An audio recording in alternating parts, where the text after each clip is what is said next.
Okay, I'm recording this video because of many questions from my friends regarding the karma in the seven chakras. Even if I've posted the different cycles or karma in the seven chakras, I haven't made a video. So as per your request, my friends, I'm going to make this long video explaining one by one the karma in the seven chakras. The karma in the crown chakra is about our star family. Anything that happened or that we did before coming to Earth, anything that we did in other planets, in other realities, in other universes, is the main reason why we came to Earth, or why we were assigned to come to Earth, is in the crown chakra. Now, we most of all came to Earth for two reasons: to find happiness and to find ourselves. So we have to learn to find ourselves, and we have to learn how to find happiness in a world that is full of problems, and in a world that is imperfect, full of limitations, because in other realities we are more powerful, and in terms that are abstract. Now, the next chakra is the third eye chakra. The third eye chakra is related to judgment. We intuitively or unconsciously, we tend to judge everything once we observe. When we observe, we unconsciously tend to judge. But we're not supposed to judge anybody. We're supposed only to judge ourselves, because if we don't judge ourselves, if we don't observe internally our authentic self, then we cannot find the areas of improvement and gaps in our personality and glitches in our shadows. If we judge others, we're actually judging ourselves instead of others, because according to quantum mechanics, superstring theory of quantum mechanics, every single subatomic particle, every atom, every electron, neutron, proton, quark, neutrino, positron, photon, every single subatomic particle vibrates in 11 by distinct frequencies, which means that everybody around you is actually you using another body. It's a different version of you. Those different vibrations are shadows or different personalities that we have that we're not aware of. So when we're judging others, we're actually judging a version of us, a mirror, a vibrational manifestation of your soul in a different body. So you have to see anything outside as something that you manifested, anything that is trying to teach you a lesson. Anything that happens around you doesn't happen to others. Happens only for you to learn, for you to observe, for you to enjoy, for you to learn, for you to experience. So you really are a universe. You are look around you. Where are you? You're in the center of the universe, right? So that's the third eye. You observe around you, and you become the universe. So you cannot really experience the energy from others. You can only experience yourself. So the closest people around you is you manifested in a different body. So we're not supposed to judge others. We're supposed to judge ourselves. That's the karma in the third eye. If we judge others, we become the person we're judging, because it's actually us. We will go through that pathway in this lifetime or in the next lifetime. Now, the next one is the throat chakra. The throat chakra is about communications and also about self-respect. The throat chakra is responsible for attracting wealth, attracting money, attracting businesses, attracting prosperity. Because when you communicate accurately, when you communicate respectfully, when you communicate assertively, you can build trust and make businesses and work.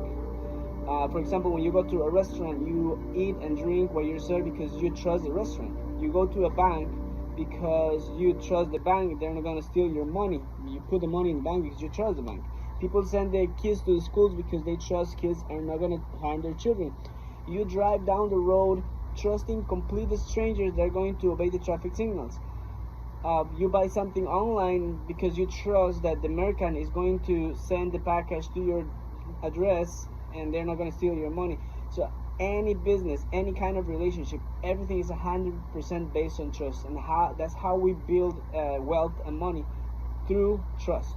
It's not about power, not about force, not about entitlement or positions. It's 100% based on trust. Nothing works without trust.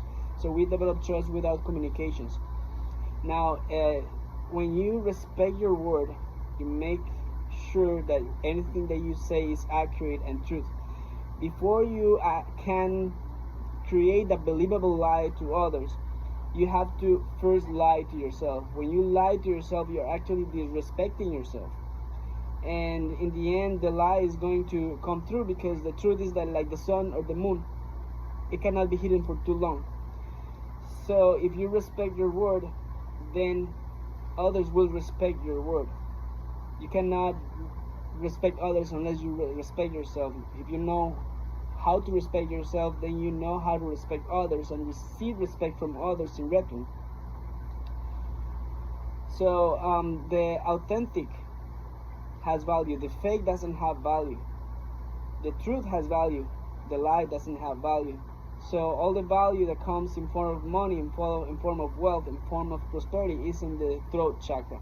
Also, the throat chakra helps you oxygenate your brain and the body for obtaining energy, so you can work and exchange that work and labor with money and wealth. Now, the next chakra is the heart chakra. Heart chakra is the most important chakra of all chakras. It's like a compass that points to the north of happiness. Have you watched that movie, The Pirates of the Caribbean?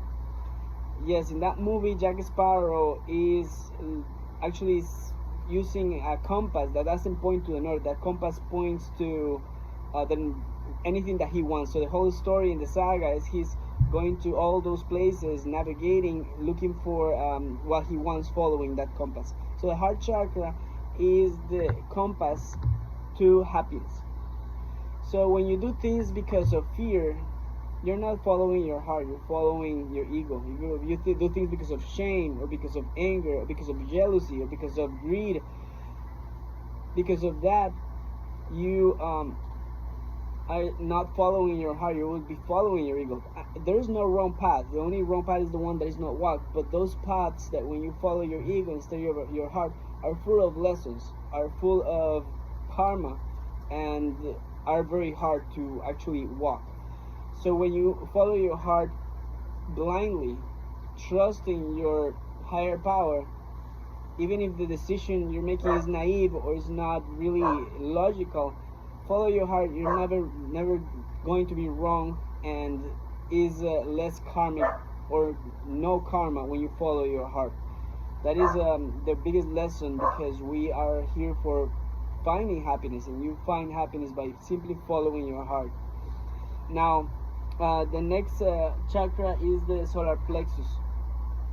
Oh, before, when you follow your heart, you actually love yourself, because you cannot love others unless you love yourself. You have to love yourself first before being able to love others. You have to forgive yourself before being able to forgive others. You cannot really forgive others unless you have forgotten yourself, because everybody around you, as mentioned, is you, different versions of you.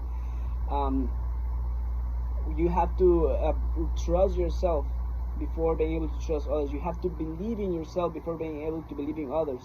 That's how you find God, because God is inside, not outside. That the love, the respect, the forgiveness, the compassion toward you is going to be a reflection, so you can love, respect, forgive others, and believe in others, and trust others.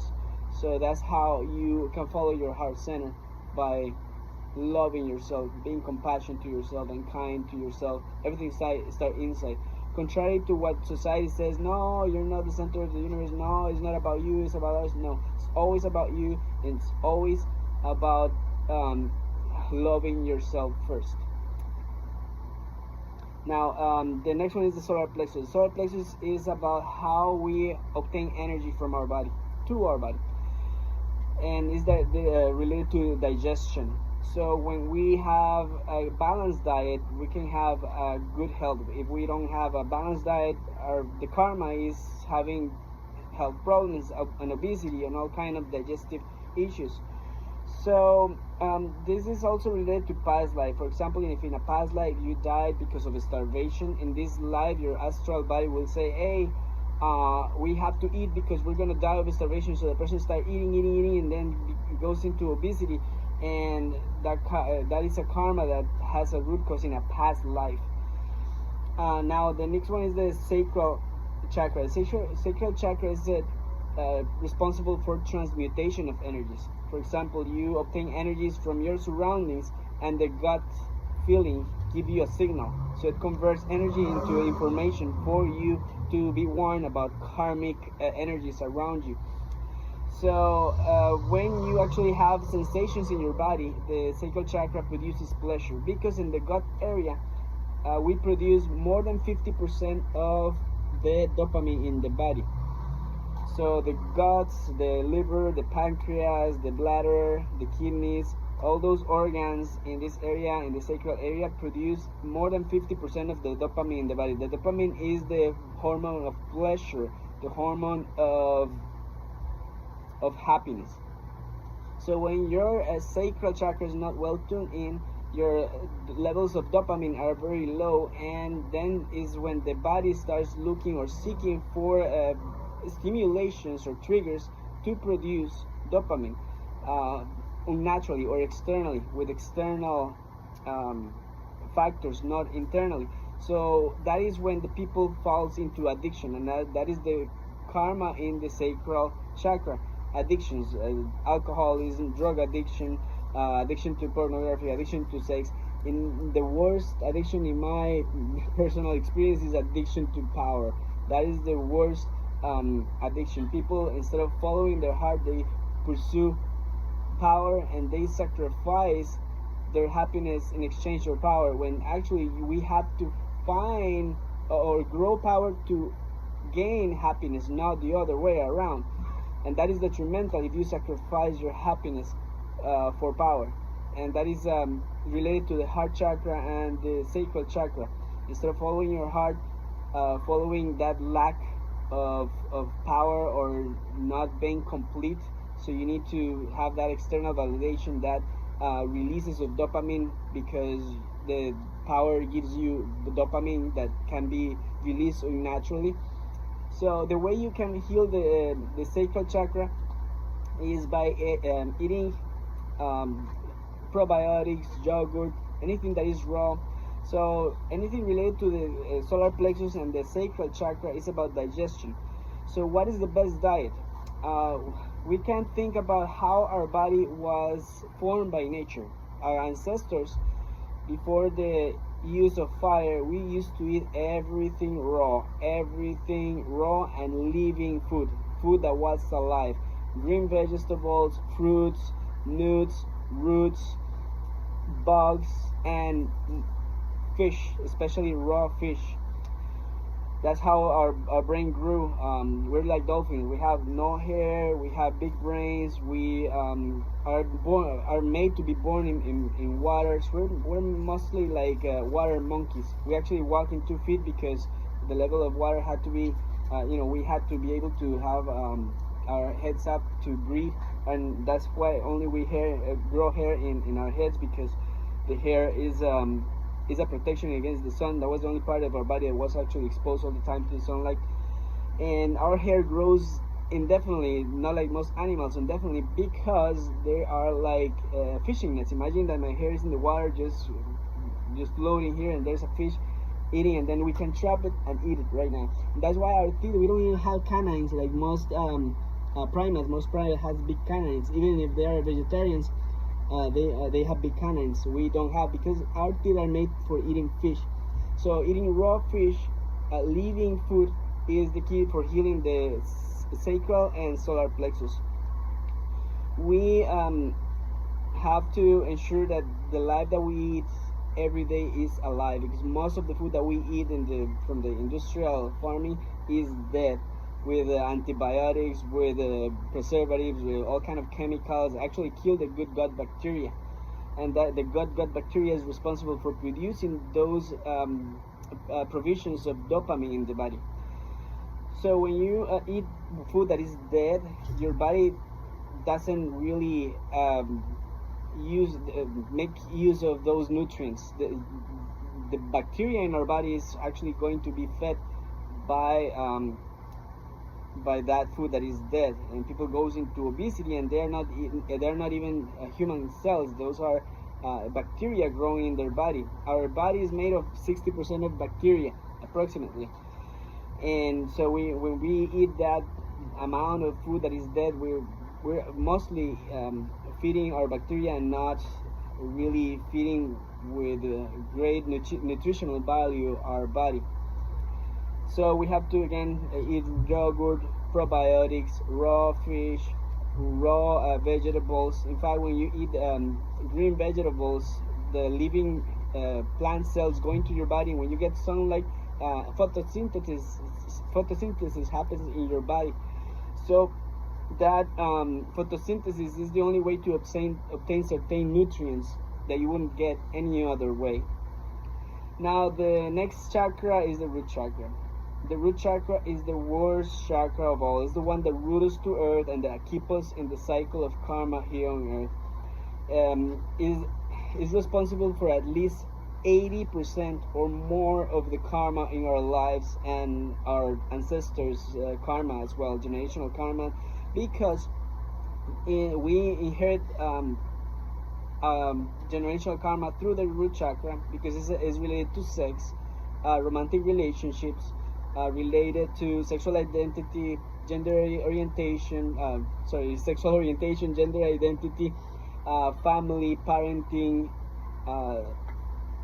So everything that is related to the root chakra is full of karma, because the worst mistakes that we do in our life is with people that we love the most. The worst mistakes that we do is with our lovers, with our sexual partners, with our wives, with our girlfriends, with our parents, with our siblings, with our children, because we hurt the people that we love the most. And that is the worst karma is in the root chakra. Everything related to family, relationships, sex is very, very karmic. So if we can heal the root chakra, we can literally transcend. We can because the root chakra affects all the rest of the chakras. Because romantic relationships are related to jealousy, fear of loss, possessiveness, which is like an addiction, power dynamics that are super toxic. So essentially, if we heal the root chakra, we can transcend. Is the next level. There are 3 ways to heal the root chakra. Number 1, find your lifetime partner. If you don't find that the one lifetime partner that you're going to spend the rest of your life with, then the second option is to live a life of complete celibacy. So if you don't find yourself in another body, or your twin flame, or your lifetime partner, or you cannot live a life of complete celibacy, there's a third option. The third option is removing from your belief system, from your mind, all kind of concepts of related to romantic relationships, marriage, stereotypes, modes of behavior related to the opposite sex, removing from your mind and belief systems anything related to sexual or gender labels, because we have 5 bodies. That's why we have 5 fingers in our hands. We have the physical body, we have the astral body, is the one that we use in our dreams. We have the ethereal body, is the mind, is made of geometries. We have the energetic body, is the aura, the energetic field, electromagnetic field around us. And then we have the emotional body. So these 4 bodies that are non-physical might be good for a spiritual and monogamous relationship, but this body, the physical body, is like an animal. It's a primate, it's a mammal, and the closest relatives to humans are bonobos. If you want to research about bonobos, this animal, the physical body, is like a dog or a cat or a horse, or try to teach a romantic relationship to a dog or to a cat or to most animals. They don't understand romantic relationships, especially mammals, or a dolphin, which that are very similar to us. Scientifically, this is very controversial.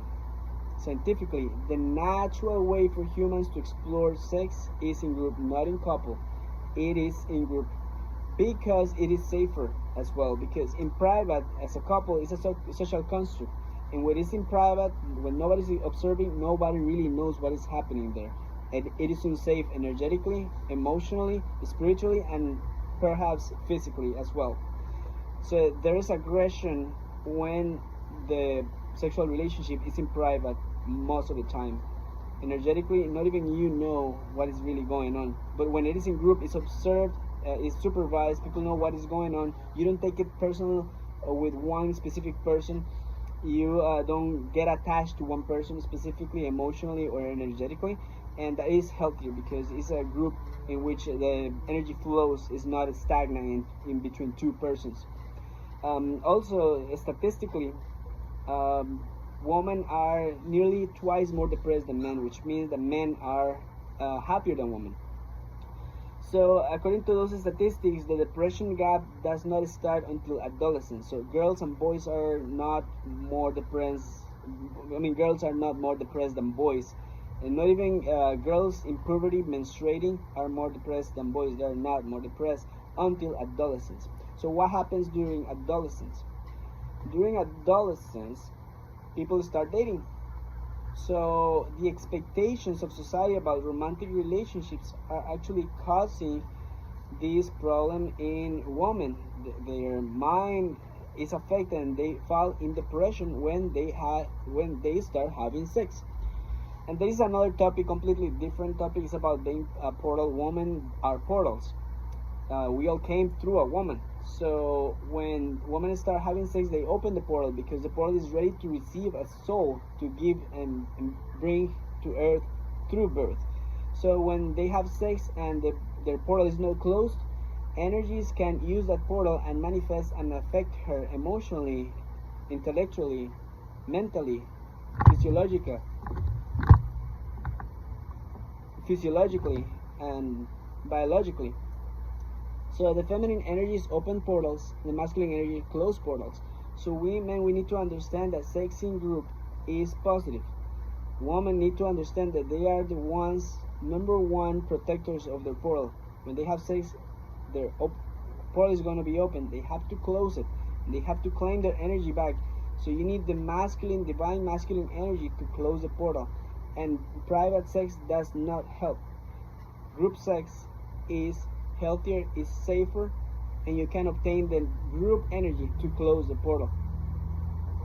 So you don't get attached emotionally or spiritually or energetically with one specific person. Well, this topic of portals and guardians is a huge topic, but I think I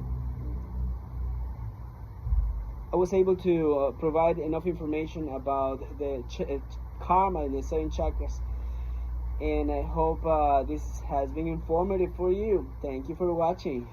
And like if you think this is of value.